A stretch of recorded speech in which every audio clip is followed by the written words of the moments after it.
introduce yourself. Let's get to meet you and know what you do and what you're trying to do. Okay, my name is Oladimeji Thomas, son of late Tunde Nightingale, a legend in Juju Highlight. And his music is typically highlight, but my own music comes with the traditional highlight and mixed with the recent trend of beats, which I call motion highlight. That motion highlight comes with a heavy bass line mixed with the traditional agidigo and the traditional highlight. And my stage name is Tunde Nightingale. So, and I believe music shouldn't be just about the beats, which I really respect the lyrical value of Chief Commander Ebenezer Obey. The music you listen to, you learn from. The music you listen to that will touch your soul, that will actually make you change the way you behave and make you a better person and make the society a better person. That's why the value of lyrics matters to me in my music and not just the beats, but both are actually complementary and I don't joke with that. Can you take us back to when you picked up the challenge to I- sustain the? Yes, sir. Thank you very much. This might be a little bit embarrassing, but I left it for so many years. I've always been performing way back when I was in Ogun State University. Then I used to rap and, young age then. But after school, there was a lot of pressure, most especially for one of my friends, Kende Ajifola. And he spoke to me rudely one day that keep running up and down the street of Lagos and forget the heritage that your father left you. And that's really touched me. You need somebody to actually critically hit you for you to wake up. So that actually woke me and I decided to go to the studio. 4 years ago, I made Now Rich I Rich, which actually is a review, let me say a remix of my dad's very popular track, Na Poor I Poor. But this time it's Now Rich I Rich. And that really went well with the help of Tosin Balogun, a presenter with Eko FM. Also, we went to school together. And he actually aired it one day on Eko FM. And everybody in Radio Lagos, all their top directors, listen to it and they love it. And they call me for an interview on Ojutai or something, a program, a Yoruba program, which I had an interview. And from there, they adopted the song, Radio Lagos adopted it, and they're doing a lot of airplay for the past 3 years, and it's really doing well. And I got an invitation from Beautiful Nubia also in his Emo Fest. That was 2003 at GRA, which I performed, and people loved it. So that really encouraged me to keep moving with this. Let me also take you back to your dad. Why did he become so popular at that time? When, for very many years, it was reference point of music and all that. I'm wondering what put him out there as. Thank you very much, sir. That's a legendary question to ask about a legendary Tunde Nightingale. His voice is the magic. His voice is God's gift. His voice is what you cannot match. When Sonny Ade started playing, and Sonny Ade took a little bit of, if you listen, the first album of Sonny Ade is actually, let me say, got the inspiration from Tunde Nightingale, even the voice. So many artists, due respect, try to mimic his voice, but he can never be. And that's why they call him the bird that sings all night. The sonorous voice of Tunde Nightingale. So that actually made him a legend, unique amongst his contemporaries. And his kind of music comes with just little instrument of agogo, iyailu, omele, and his guitar. Just about five-man band. And what comes out of this 5-man band is just uncomparable. So that makes him unique. And he knows how to praise, most especially the Isale Eko people, the indigenous citizens of Eko adopted him and love his music. And from there, that actually made him to come into What Limelight. was his real name? His real name is Olatunde Thomas, and he's from Abeokuta North and Saliake. And then I was also going to ask you, how did he get into music? How did he start music? Yes, that question was asked, Jukai, and I told everybody then, though it was on air, but I'll say it again that he had a rough time. He went into the army, and after the war, left the army, and he always loved music from the beginning. And he came from a polygamous home, and from there he has to hustle himself. So he always go from this cash bars in those days in the late, that should be late 60s, no, mid 60s. You go to the cash bar to sing for people drinking emu or beer.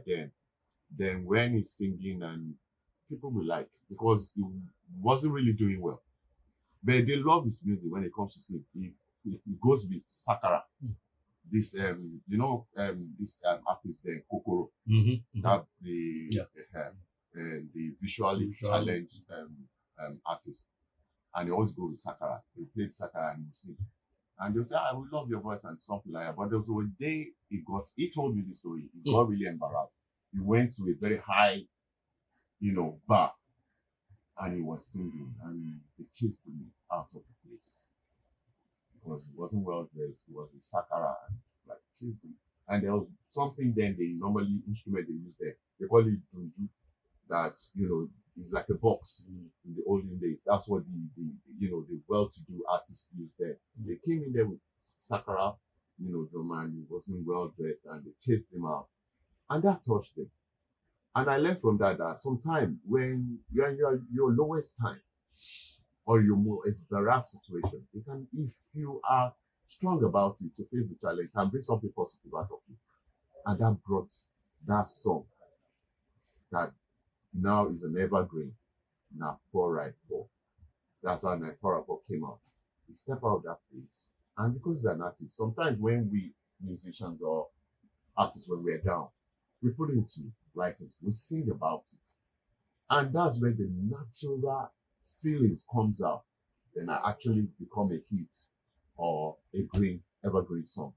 And then he started singing that, Na Poor Right Poor, I know praise, I know praise, Na Poor Right Poor. That he's only poor. They thought he's a madman. They chased him up. So that's how he got inspiration. He released the album, and boom. Which will you call his biggest or the most popular evergreen song? It's still the same. That same one. That same Na Poor Right Poor. It's still being played today on Radio Lagos, Echo FM, and even in Oyo State, anywhere. But the point is that, like you rightly said, that the new generation, they don't even know. As at the time he bowed out, like how many albums did he have in the kitchen? He did well over 27 albums and well over 200 songs. And there's one of his popular songs. He was a socialite. He sings about what happens everywhere in marriages, at home, everywhere. He said his popular song, one of his popular songs, he said, Aya ọ̀lẹ là ń gbà, kò sẹ́ni tó lè gbọ́mọ lẹ, kò mà sẹ́ni tó lè gbáya tí mo bá fẹ́, èyí tó sì fẹ́ràn mi ni. Tètè gbéyàwó lẹ̀ fọlẹ̀ o, àbí bẹ́lẹ́jà yan gbéyàwó lẹ̀ fọlẹ̀ o. He's the one that brought out that lyric that even the musicians up to date are singing. So, and he also sang one. He sang one also, which I'll try and remember later in the interview, but which is also being adopted, as a medley. Who at that time? Like age mates, Yes, and things. IK Dairo, Okay. Victor Olaya, Mm. um, um, just those I could really pick in that. Okay, so one can safely say that the next generation came after him, or they came about the same time. The likes of Above Bay, KC, and all of that. Come again, sir. I said, are we? Will it be right to say that the next generation uh, came after him in terms of the likes of Ebenezer Obey? Exactly, sir. Okay, okay. Exactly, sir. If you listen to one of Obey's songs, he said he sang about my dad, Tunde Nightingale, Eje Ka Se Ba Fun Won, how Tunde Nightingale, and so many, they reference him a lot. Mm. And even during his burial, he died in 1983, and during his burial, Sonny Ade was there. At Alagomi Jimeta, Sonny Ade was there, and Obey was there, and so many prominent musicians then, they were all there. And I just want to appreciate what he left. Mm. He left a value, a great value, which I decided it would be a crime on me to let it go or leave it undone or untouched. So what I'm doing is that I'm regenerating. So my project is I call it a regeneration project right from time, just to bring that beat, make it alive into this new generation. Mm. So that's why there's one of them. You've been at it now for how long? That process, that project. Yes. It's like how many years now? It's been 4 years now. So at what point are you now considering the project? At this point, I've done recordings. I've done 4 songs. They've been on airplay, but now I'm taking it to the stage. At this point, I'm taking it to the stage, and I'm taking it internationally, because music is so powerful that it travels further than we can ever imagine. Like my wife went to the US, and when she was there, she has a toothache and she had to see a surgeon.